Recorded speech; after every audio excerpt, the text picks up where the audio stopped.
I remember it well, serving as one of the crew aboard an Ohio-class nuclear submarine. Under direct orders from President Donald Trump, our boat was sent toward Russian waters in response to the hostile words of their former leader. But I often wondered, why did America choose to send an Ohio after nearly half a century of service when we still had so many other strategic weapons in our arsenal? From where we stood, deep in that steel giant, we knew Russia's military might today wasn't what the old Soviet Union once had been.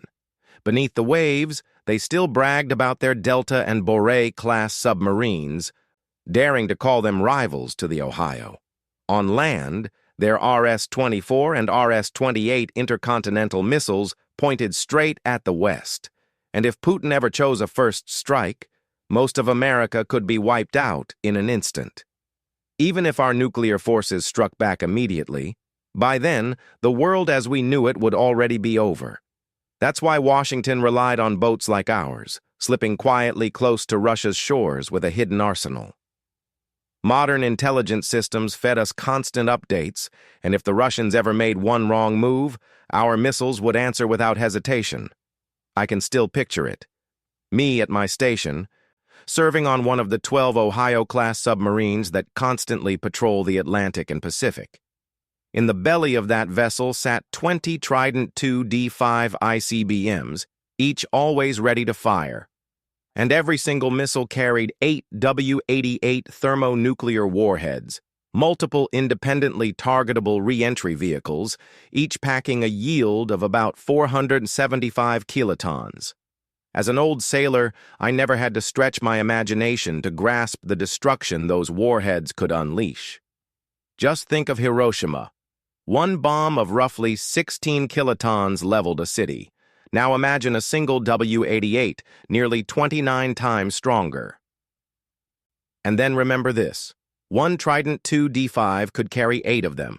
That meant a single missile launch could wipe out at least 8 major cities within a radius of about 930 miles.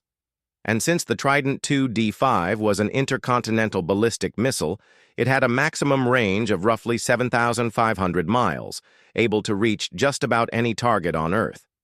If our crew ever received the order to destroy Russia, the attack would come down to 3 simple steps. Step 1.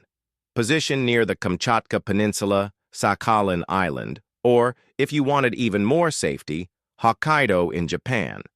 Step 2. Identify the prime target, with Moscow always at the top of the list. Step 3. Turn the key, launch the missile, and watch the target disappear. Not just Moscow, but nearby cities within that 930-mile blast zone, places like Tula, Kaluga, and Vladimir, would almost certainly be struck by thermonuclear fire. After that, you could pick other critical targets, St. Petersburg with its proud history, or the industrial hub of Nizhny Novgorod. Each missile launch took just about 56.6 seconds, and in less than 15 minutes, the Russians would stand powerless, watching their nation reduced to ashes. One Ohio boat alone could carry out that terrible mission. Of course, we never forgot the Russians had their own defenses, with the S-400 system being the most famous. But to intercept a missile, your interceptor has to fly faster than the incoming warhead. The S-400's missiles topped out at about 10,500 miles per hour, while the Trident II D5 screamed through the skies at nearly 13,000 miles per hour. That speed made Russian interception efforts nearly meaningless. All they could do was watch their cities vanish one by one. To prevent that nightmare, the Russians tried to hunt us instead.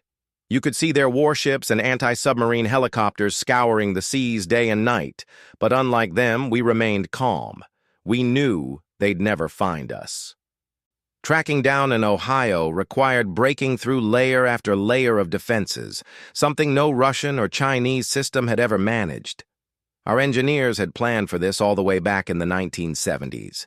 The hull was shaped to cut drag and silence the water flow, while along the body ran sonar-baffling tiles designed to scatter and absorb enemy signals.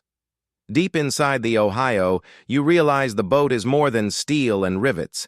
It's a massive web of electronic warfare systems. She carried 7 main subsystems that kept us alive. First was the radar warning receiver.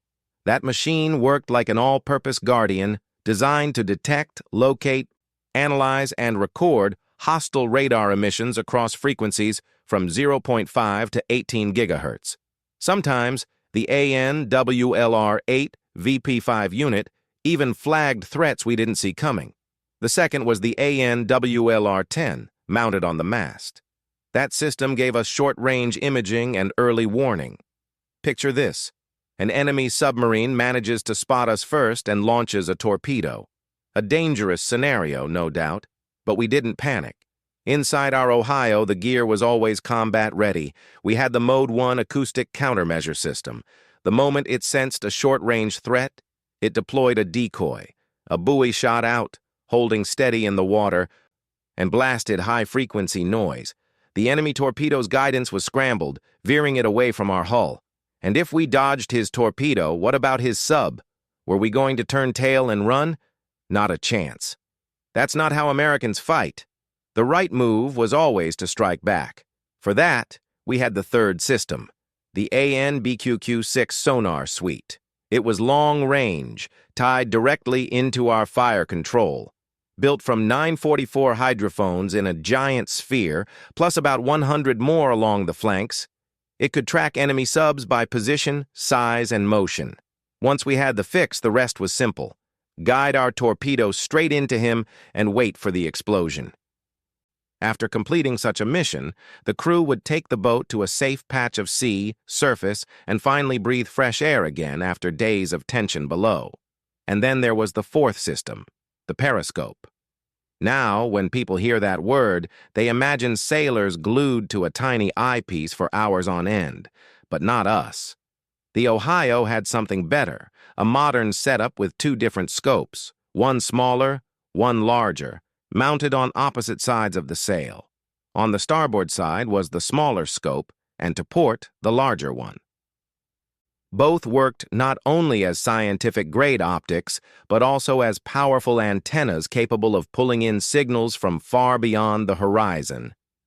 Near frame 15L, we had an additional Tactical Electronic Support Measures, or ESM, unit. These systems didn't operate in isolation. They were tied together, sharing data and processing as one. Building a multi-role system like that was still beyond the reach of Russia or China. Thanks to those periscopes, we could detect threats around us with clarity and choose the best way to respond. For targets farther out, beyond the periscope's range, the Ohio carried its 5th system, the AN/BPS-16 Surface Search Radar. That radar scanned the seas, transmitting and receiving signals to feed the command center with clear video displays. It even came with built-in training scenarios to sharpen the crew. It worked in foul weather, through clutter, and, here's the kicker, it had a feature no Russian design could match, an automatic navigation management system. With that, sailors like us could plot a course with ease, optimize our route, and then review performance reports with recommendations for improvement. Still, no matter how advanced, no machine could predict the enemy's every move. If the Russians suddenly launched a sweep, the crew had to adapt on the fly. And for that, we turned to the 6th system, our navigation gyro. This unit used a charged gyroscope, initialized with the boat's latitude, longitude, and heading.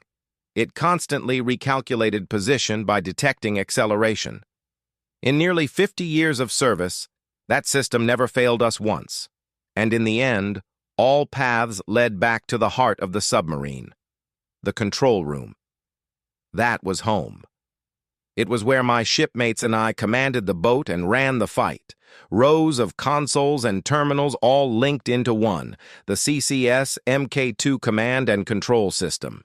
Weapons control, target tracking, motion analysis, even plotting strikes on targets thousands of miles away, every bit of it happened right there.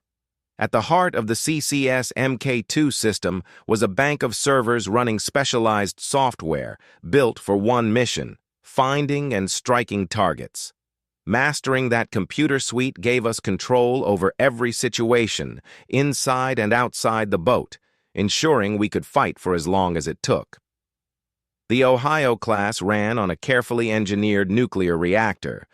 Unlike the noisy, unreliable Soviet designs, ours were quiet, smooth, and steady. In trials and in real operations, the truth was the same. No sub-hunter in the world could detect an Ohio once we slipped below 330 feet. With nuclear power driving her, our range and endurance stretched almost without limit. A single refueling of the reactor core gave us decades of energy. The only true limit was the supplies our crew could carry. But instead of surfacing at port for resupply, risking exposure like the Russians did, the U.S. Navy used a smarter approach. Roughly every 3 months, we ran a 4-step replenishment at sea. First, after marking a safe location, the sub would surface, ready to receive cargo. Next, drones delivered small items and scouted the area. Then larger aircraft, MQ-60 Seahawks and MV-22 Ospreys, brought heavier loads, repair tools, spare parts, medical gear. Finally, the Air Force's C-17 Globemaster would parachute in the biggest packages, usually crates of food and fermentation supplies. This system kept us running without interruption, even on critical missions. Vice Admiral Converse once explained it clearly. This unusual method existed to ensure ballistic missile subs like the Ohio could stay on station indefinitely, and that made hunting us even harder.